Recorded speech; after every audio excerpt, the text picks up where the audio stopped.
Welcome back everyone. We're here today at Southport Ainsdale Golf Club with the main man himself, Jim Payne, and we're doing something a little bit different today. So instead of doing our regular podcast, we're doing more of a video podcast, a sort of lesson and a run through with Jim. Let's go.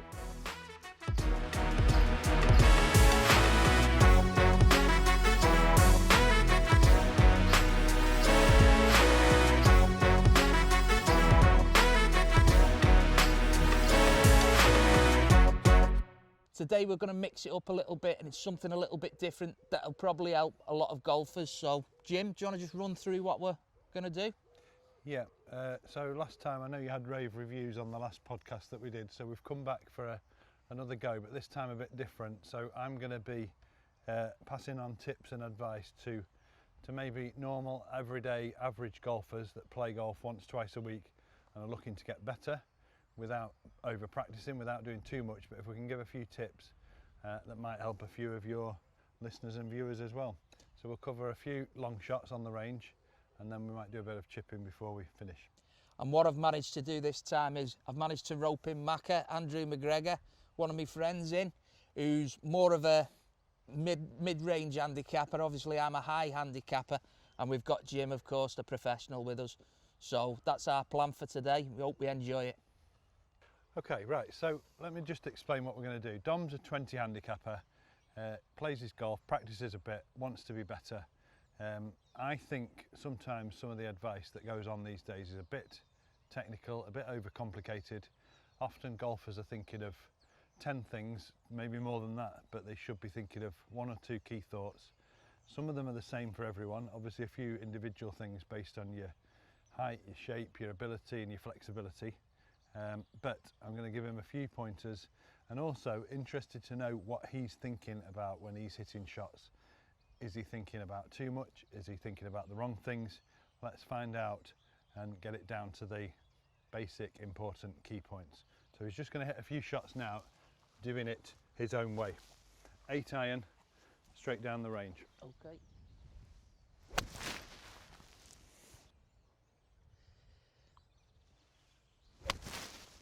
Very good. Well done. Okay, so I'd be interested to know, and I know it's different things for different people, but when you set up to the ball there and you're trying to hit your 8 iron down the range, what sort of things are you concentrating on and focusing on? The first thing for me usually, Jim, is like, obviously you just want to hit it straight. I'm not one who will always hit it far anyway, so I just want to hit it straight. So I just try and all the little sorts of things that I've been taught in the past, I just try and put them into focus. But usually, particularly on the first, I do get very nervous, and I just want to get off to a good start, you know. Yeah. Do you have a swing thought? Straight back and through, really. Okay.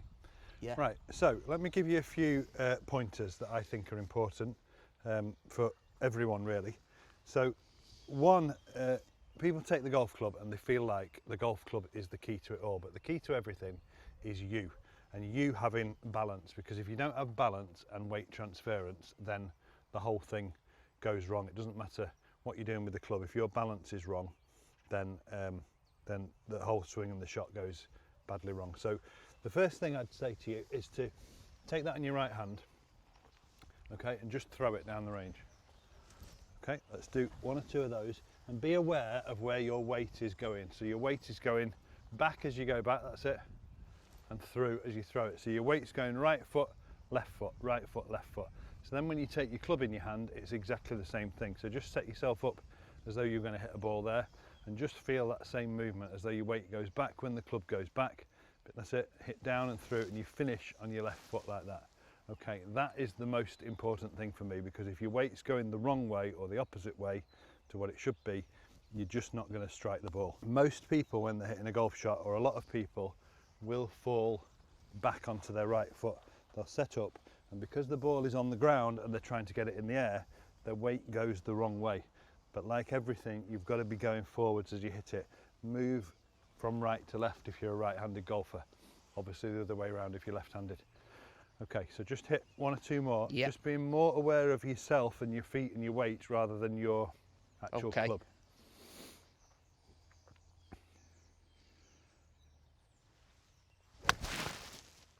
That's it, good. Okay, same again, 1 Yep. or 2 more.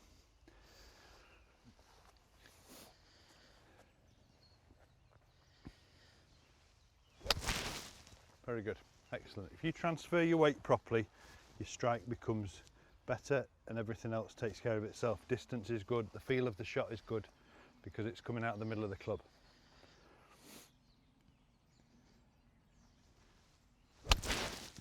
Very good, well done.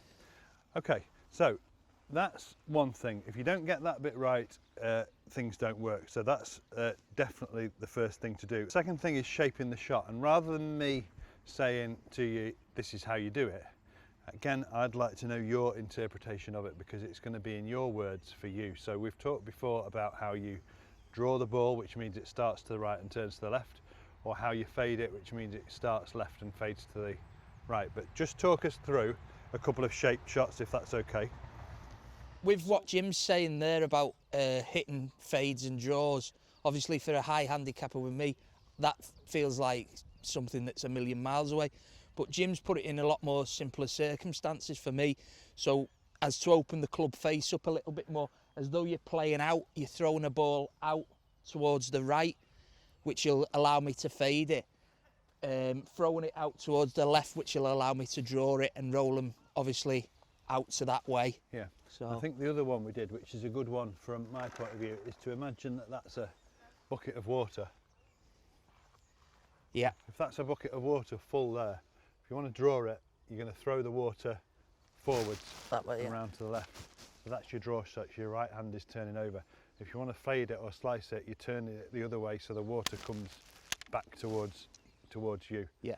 So it's turn it over, throw the water that way, and to fade it is to actually throw it out and it tips back towards you this way. So let's hit the draw shot first, which Okay. is basically trying to turn the club, rotate it on the way down so the ball goes to the left.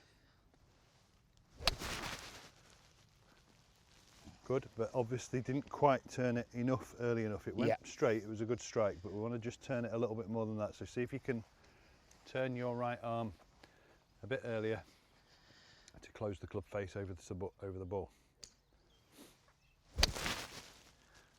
So a slight draw. Again, you know, you could turn it more. If you turn it more, it's going to rotate more. But let's play the other shot now, the fade out Yeah. to the right. So club face, this time open as you hit it, and the ball will definitely go off to the right this time. I absolutely know it will. That's it, perfect, well done. So it's not so much that an average golfer, when I say average, I know Dom's a little bit better than average, but he's not maybe going to always play these shots deliberately, but if they happen and he didn't mean them to happen, he's got a better idea of what's caused it, so he's able to sort of teach himself on the course really. So those two things together, honestly, if you get your balance and your weight going in the right direction and finishing on your left foot like that, and you're controlling the club head closed or open, that's when you can play golf and make your way around the course. A lot of people get stuck these days because they've got one swing, only one swing, and if that one swing isn't working on that day, then they've got nowhere to go with it. But if you've got a couple of different options and you can shape the ball, then you can deal with all the different conditions. So we've just hit a couple of shots with Jim here on the driving range, a couple of short iron shots with an 8 iron, and done a few little things like drawing and fading the ball. Very simple things, as I'm sure you've seen, nothing overcomplicated. But one of the things that we wanted to talk about was obviously thought process. This is one of the reasons that we've done it. And, you know, a lot of people get things into their head, but me particularly thinking, I can't hit this shot, or this is going to go out of bounds. Sort of like putting yourself down. So Jim's just going to run us through that and what we can probably do to be a little bit better. Yeah, I mean, that's the part that interests me a lot, really. I think if I do golf lessons, and I've got a couple this afternoon, looking at people's actual swing and setup, the technical stuff is the easy bit to look at because we can see it and there's a limit to where your club can and can't go. but the things that are going on in people's heads is so variable, and that is what has a massive effect on your swing. The two things we talked about there are basically balance and controlling the club face. You can do that, but your mindset, which could be I'm nervous, it could be I'm concentrating too hard, it could be I'm tired, it could be I'm nervous because I'm about to win the match, or I'm playing badly, or whatever. Those things that are in your head are going to massively affect your golf shot and how you play the next shot. And that's the bit that I think we need to spend more time talking to people about, and I ask people about in the lesson, because those things are crucial to where your ball ends up, really. So with saying all that, Jim, what would sort of be your setup? You know, if you're playing, whether it, obviously we know you played in the Open or just playing around the golf, what would your setup be in terms of getting yourself? Yeah, for me, I have my own little rules for myself, and it can be different for different people. Everyone's got to work out what works best for them. For me, I think my rhythm, my concentration, my focus, my determination, for me, I have a number which is 7 out of 10, because I think that 10 out of 10 for me is too much, is too intense. Grip pressure and things like that, I want mine to be 7 out of 10. My rhythm, 7 out of 10. If I go to 8 or 9 out of 10, that's too much, and I'm not going to play my best. Obviously, I don't want to drop it below that, because it means I'm not trying hard enough, or I'm not concentrating enough, but I am consciously aware of trying to be at that level. And that doesn't matter whether you're on the first tee, or whether you're on the 13th tee, or whether you're leading, or whether you're really playing badly. You're trying to sort of maintain a consistent level all the time, rather than this sort of up and down, which golf takes you through all the time. You know, good shot and you're on a high, bad shot and you fall through the floor. But you've got to get back to this sort of level 7 out of 10 area for me anyway. I think some people are better saying they want to be at 9, and some people, but it's whether if you're a hyper person, you want to maybe lower it a bit. If you're not, but it is. I mean, that's the thing I said there. Golf in the round, people are like this. It's like you know, I've just had a birdie. Oh my God, I'm the best player in the world. I've cracked it now. And then 2 hours later, you've hit 2 balls out of bounds, and it's like I can't hit another ball. I can't play it, and all the rest of it. So that's the test of golf, really. It's at you all the time, trying to wind you up. But it is this sort of boring consistency that you've got to look for, not letting things affect you either way. But it is that people are trying to create this level. You can't see what they're thinking. You've got to ask them, and they've got to be honest about it. And some people maybe aren't even aware of what they're thinking, but it is this big opening to getting better, I think. Okay, so we've done a few minutes with Dom, and he's gone for a lie down now. And now Andy's come along to hit a few balls. So Dom's off 20 handicap, Andy's off around about 10, 11. So the interesting thing, again, you know, in terms of swing, in terms of hitting the ball, there might not be much between them, but there is a difference in their handicap. So we want to find out what Andy's doing better than Dom, what's he doing differently, what does he think about, how does he hit his shots. So he's just going to hit a few shots now. Okay. What club is this? This is a 5 iron. Okay. So Just doing his normal thing, hit 2 or 3, and then we'll ask him a few questions about what he's trying to do. okay.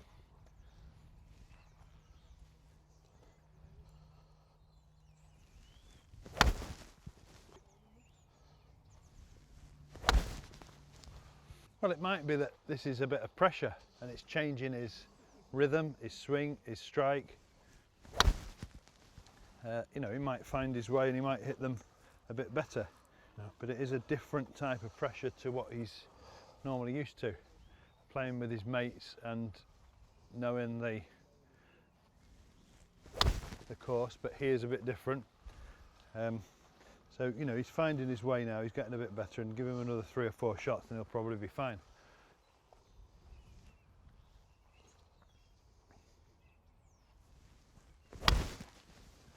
Okay, right, so let's just stop there and ask a few questions. So I can see his setup. His setup and his grip are fine.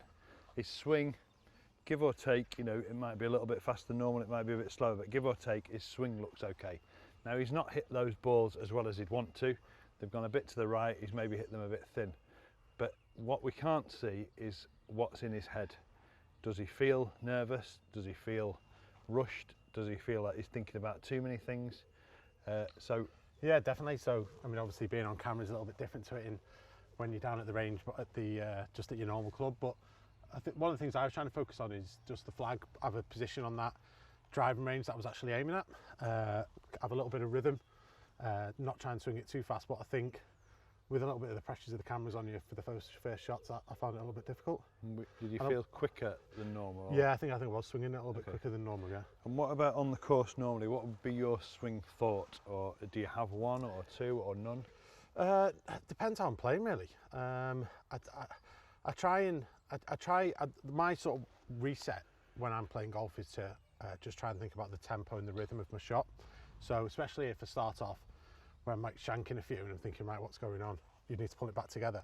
What I'll try and do is just try and think about, just think of the rhythm, think of everything from the top of the backswing all the way through to the follow through. Yeah. The ball's incidental to the swing is what my thought process. Well, that's good. You know, most people make a good practice swing when the ball isn't there, and that's what you're trying to do when the ball is there. Yeah. Is swing through the ball and not at it, really. Yeah. But you know, most of what you do looks good. Your rhythm looked a little bit quick. Yeah. So maybe this sort of back to this thinking of a number for your tempo or something might help. Yeah. 7 or 8 out of 10 maximum, not getting beyond that. Just hit 1 or 2 more. Yeah, sure. So I think at the moment I'm just trying to relax, keep it nice and easy.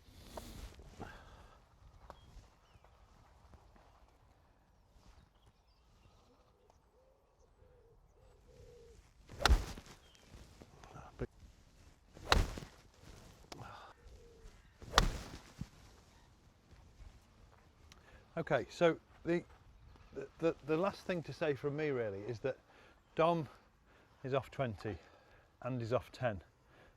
I don't mean this as a compliment to Dom, and I don't mean it as an insult to Andy, but if you just watch the two of them there based on those shots, there's not anything, well, if anything, Dom's hit them better than Andy.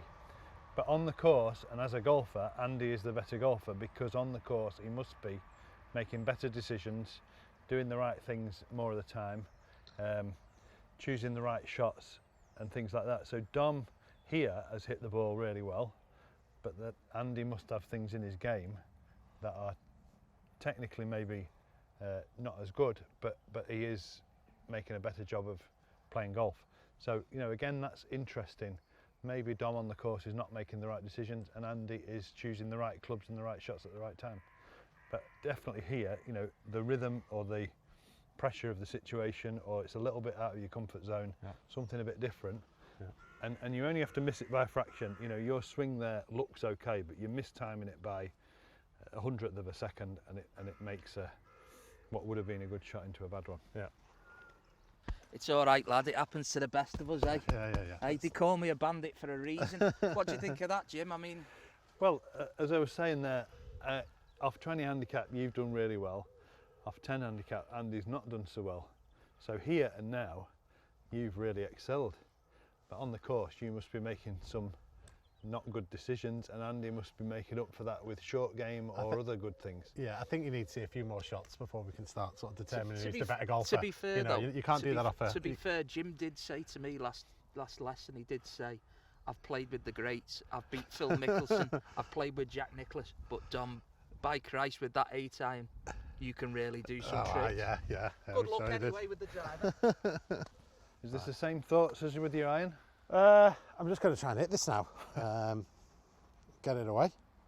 But I actually quite like hitting driver. Mind you, I'll probably put pressure on myself there. That's it, very good. So driving is a key shot. It's your first tee shot on every hole, and it gets you in play onto the fairway hopefully, and more than halfway to the green. So it is a key area of the game. Very good. Well done, he's back. He's back, like he never went away. We're just going to watch Dom chip a couple of shots, just straightforward chip with his lob wedge onto the green. It's about a 15-yard shot.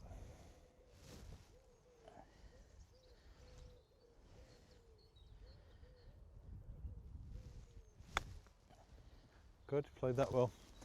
One more.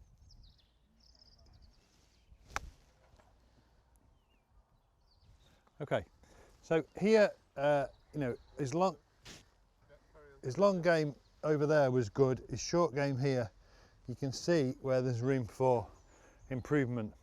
So as he's hitting the ball, his club is coming up because he's trying to lift the ball up. And we need to do actually the opposite to that and keep the club head down. So first of all, try and set up with the ball a bit further forward in your stance. So Right, okay. just ball further forward. About there? Club shaft straight up from the ball, not with your hands pressed forward. Okay, and we're trying to finish as low to the ground as you can. Like a putter really. Use it like a putter rather than trying to flick it up. Okay. There's 60 degrees of loft on that club and that's going to get the ball into the air for you. You don't have to lift it up. Okay, so back and through, keeping the club low to the ground. Okay, same again, keep the club down. Feel like you finish with the club head close to the ground there. Okay. Long putting stroke back and through.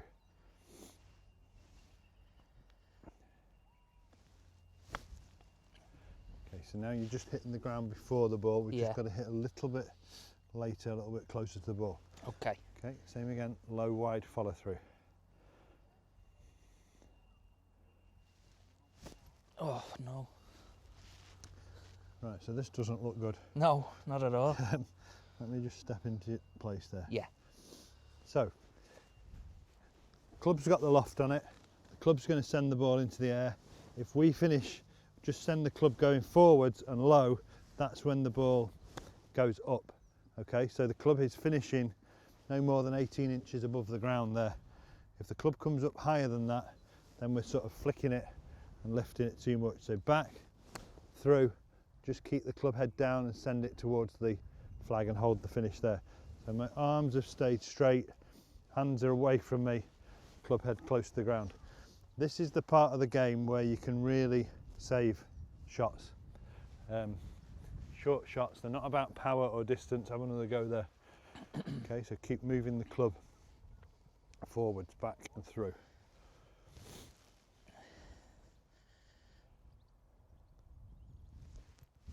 That's it, better. Very good.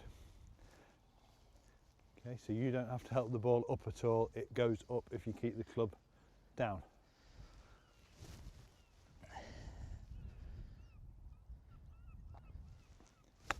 That's it, good. Well done. Yeah, just one of the things that I've get into when we're talking about what runs through your mind when you're playing and stuff. Sometimes with me, especially when you're chipping onto the green, I just want to get onto the green, but essentially that's probably going to cost you at least 3 shots if you're only just on the green. So what are the sorts of fundamentals when you're in this sort of range, Jim, where we're probably what, 35 yards from the pin, 30 yards, something like that? What can we do to sort of try our very best to get an up and down from this position? Well, the first thing is to look at where you want to actually land the ball. So yes, you need to know where the flag is, but it's where you want your ball to bounce first. You need to know that before you even choose your club. So if you want a bit more roll, you choose maybe an 8 or a 9 iron. If you want no roll at all, you choose your lob wedge. But you've got to look at your landing point and hit your ball to that landing point. Don't worry about the second part of the shot because the ball will run out for you. But then choose your club and try and hit your landing point. But this finishing position here, that is also a checkpoint there, is to finish with the club there about 18 inches above the ground and your arms straight out in front of you. So with your lob wedge, it's going to land and not roll as far, and with a 9 iron, it's going to land and then roll further. So you've got to judge that and build that into your shot selection. Brilliant, brilliant. Okay, so putting, just on the last thing here, again, putting is easy for people to get better at. It's not about power or strength or physique, it's about judgment, reading the putt, making the right choices at the right time. We'll watch Andy hit a couple of putts just to check his stroke, but also, I don't know if we can see it on this green, but most holes you get some bits are downhill to the hole, obviously the other way is uphill, and it's knowing which putts to attack and which to just be careful of. Sometimes you can hit a really good shot to the green, you're 10 foot from the hole, you think, right, birdie chance, let's have a go at this. If it's downhill past the hole, you can run it by and miss the next one. If you're uphill, you can have a bit more of a go at it. So it's not always that you attack every putt at all. It's being careful and waiting for your opportunities. So this putt that he's going to hit here is actually slightly downhill, a bit left to right. He should aim just left of the hole, maybe 3 inches, 4 inches left. Yeah, looks like it's going to be quite quick. Obviously he wants to try and hole it, but he's got to be wary of the slope behind the hole. Good, excellent. And you know, it didn't go in, but that was a really, really good putt. If you're going to miss it, that's the way to miss that putt. So just one more, exactly the same thing. Roll it down, so it's a 10-footer downhill, so it's playing more like a 6 or 7-footer. And again, that's a good putt. So he's missing that in the right place. If we go the other side of the hole, same distance, but coming back this way, if this was your birdie putt, you can now really have a go at this, because it's uphill, the ball's not going to run away from you, it's not going to get away from you, it's going to stay under control. Right to left this time.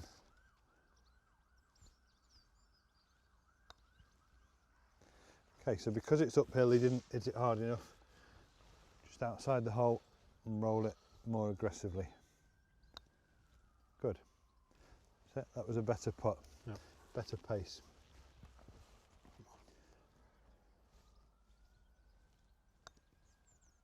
That's it. Very good.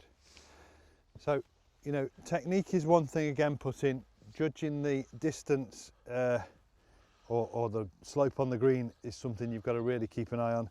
Working on pace putting is important. If you haven't got the right pace on putts, it doesn't matter how well you read the greens, you've got to work on pace. So just one drill there just to finish with. If you can just hit that first ball about 15 feet in front of you, any line, but just about.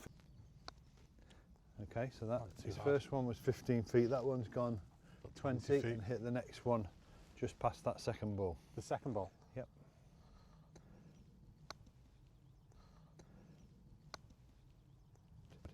See, each one passed, but the gap is too big. So good judgment of pace is to hit 15 feet, 17 feet and then 20 feet with the third one. And you can do that over any distance, but the best players can really feel the difference between 1 or 2 feet of pace difference, really. So that's a good drill for practicing pace. And every time you go to a different course, the greens are different. So use it on every course on the practice green before you tee off. Yep. If you get the pace, you'll never get too far away from the hole. You won't 3-putt by missing it wide left or right. You'll 3-putt by getting the distance wrong. And how often do you practice your putting, Jim? Is that because a lot of the times when I go out and I'm playing, I'll just want to get, you know, if I'm doing any practice at all, it's generally getting on the range, trying to hit the driver as far as I can. I think a lot of golfers of my level, they don't practice the putting, or they might just do 5 minutes before they go out on the course. And the, you know. Well, driving is the exciting thing to practice, but if you go round off 10 handicap, if you go round in 85, maybe 90 shots, if you think you're taking 85, 90 shots, only 14 of those shots are going to be hit with a driver. Yeah. So if you're spending 50% of your time practicing with a driver, you are overdoing it. Also, your driver is the biggest headed club in your bag, so the chances of you getting it wrong with a driver are probably not that much. So go and practice your putting, because you're going to have 35 or 40 putts in a round of golf. You're going to have maybe 15 or 20 chips or bunker shots or short shots into the green during a round of golf. So add your putting and your chipping together, and that's well over half of your shots that you're going to play. And yet you don't see people practicing or spending half their time practicing that sort of side of the game, because they want to go to the range and they want to whack the ball. But if it's about scoring, then spend more time in the shorter areas. Yeah, I thought it was a really interesting drill, that, with just trying to gather the pace of the putts as well, because I think every time I practice my putting before a round of golf, I'm just always trying to hole a putt. I'm never really thinking about, am I trying to just judge the distance of these greens. Like you say, they're always a little bit different. Yeah. So I think that's a really good drill for sort of mid-level golfers like myself. Yeah. No, it's fairly simple, but it gets you an idea of the speed of the greens. Do it uphill, do it downhill. But you would if you did it a few times, you'd get that group there. That instead of there being 15 feet between the first ball and the last one, Yep. you'd get it down to maybe 5 or 6 feet. Excellent. Okay, so we're back in the warmth of the clubhouse now. Jim's warming himself up with a coffee. We've gone for more of the Much more needed. of the amateur golfer, I think, Jim. Would you say? Is this 7 out of 10 this Guinness? It's certainly a reason as to why we saw some of the shots that we saw. It makes more sense now, to be honest. Definitely so. But basically, just want to sort of recap on what we've done. So we've met up with Jim today, done something a little bit different in terms of the normal podcast, and sort of Jim's tried to get inside the head of a amateur golfer, and I think it's gone quite well. Would you say, Jim? Did we pick things up that? Yeah, I think it's been a good reflection of maybe quite a lot of golfers, really. Some good, some bad. Sometimes you don't know why it's good or bad, but you know, you need to know why and some of the reasons why some shots are better than others. And in the end, you need to have 2 or 3 focuses that you actually always aim to do. If they come off, that's brilliant. And if you hit a bad shot, you sort of know a little bit more about why not, why it didn't work, really. Yeah. And how did you find it, Macca? Because I mean, Difficult is the word. Right. No, not really. It was a little bit of pressure, obviously, hitting golf shots on camera. So those irons that I started with weren't great, but it was great to sort of be alongside some Jim and obviously his level of playing in the game, the standard he's played at. Just pick up those pointers was fantastic. Yeah. Thought the putting was really interesting, and then essentially just being able to look up what is going on inside red when you're playing. I think that's quite an important thing to sort of cover, is the fact that essentially a 20 handicapper or a 10 handicapper, you can hit the ball fairly straight, but I honestly think definitely the majority of shots that are dropped will be with your chipping and your putting and your short game. Yeah. And I think we got a lot of points in today that were probably beneficial to us. Hopefully. Short game is massively important. Sometimes people don't spend enough time practicing it. It's an easy thing to practice, but it's not very exciting, I suppose. The other thing is decision making on the course, because you've got to factor in a lot of things over every shot. You don't appreciate how many things you've got to think about, not just the yardage, but the conditions, the wind, the ground, where you want to miss it, where you don't want to miss it, your position in the tournament, if you like. So there's lots of things that you've got to try and factor into every shot. So golf is just not about hitting the ball. It's about, obviously it is about hitting the ball, but other things on top of that all add up to whether you become a lower handicap than you are now. You'll see people you think he hits the ball well, and then he doesn't do quite as well as he should. And then you'll see people the other way, you think, well, he doesn't look great, but he really makes a good score and he's off a low handicap. There's different ways of playing the game.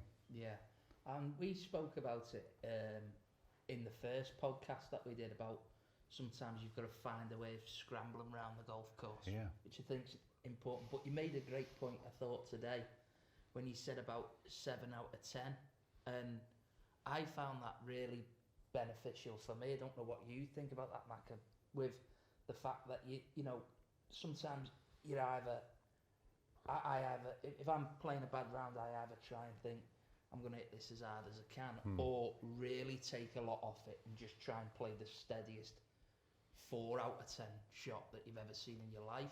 Yeah. And I think that'll probably stick with me from today's the 7 out of 10 rule. Yeah, definitely. I think, when I play, I think every time, I think a lot of amateur golfers, they want to hit the 10 out of 10 shot every time. And they're putting too much pressure on themselves to be perfect. And that's not the game. That's why we're amateur golfers, we're not professionals. So I think if you can sort of play within your limitations, I think I heard Jack Nicklaus say it once, that he played within his limitations. Yeah. Without being more negative than I usually am, golf is about how good is your worst shot.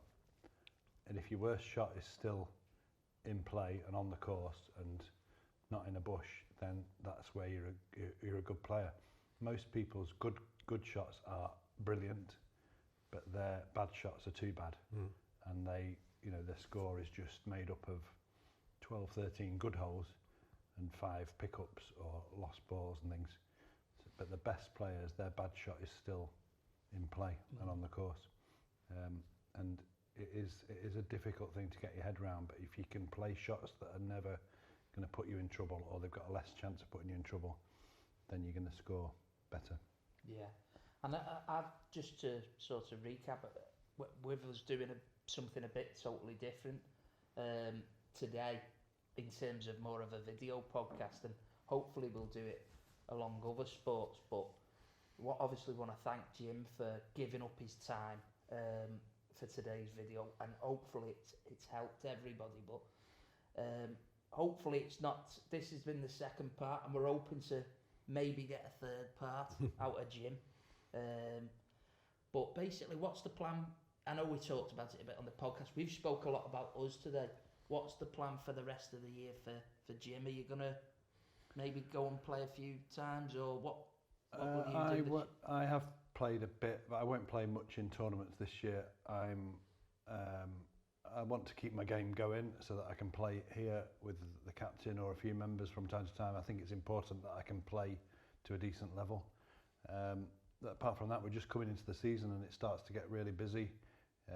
We're starting to get visitors coming into the club. Members are playing more because there's more daylight and the weather's going to improve, and we're starting the season really. So hopefully lessons and a bit of equipment sales, and just the club, Southport and Ainsdale, being busy again for another season. We've got a couple of big events this year. We've got the British Amateur Championship, which is here and at Hillside. That's in June, which is actually pretty much the World Amateur Championship really. Players come from all over the world. And then we've got another England tournament at the end of September. So there's plenty going on, and that's part of the reason why I don't play really, is because it is busy, hopefully. And just to with you having these tournaments, will there be any sort of special hospitality tickets for friends of Jim? Yeah, they're not. The events we've got here there's no paying tickets. You can come along and watch. Anybody can come along and watch. Brilliant. Actually, the Amateur Championship in June is one well worth watching, because they'll all be 18, 19, 20-year-olds, amateurs about to turn pro, and the leading players will, in 5 or 6 years' time, be winning pro events and probably majors. So you'll see the next generation really. Yeah, and obviously, as you heard in the video, I've had a lesson with Jim recently. Anybody can book him for a lesson, that's right, isn't it, Jim? Yeah, no, we're always here for lessons. There's myself and Mark, who works in the shop, so we both do lessons here at Southport and Ainsdale, and phone the shop and book in. And this isn't a sponsored post. These Guinnesses aren't going to drink themselves. It's not for Guinness. But I just want to thank Andrew. Thanks very much for coming down today. Jim, thanks so much for your time. Thank you. Thank you very much. Really enjoyed it. Thank you.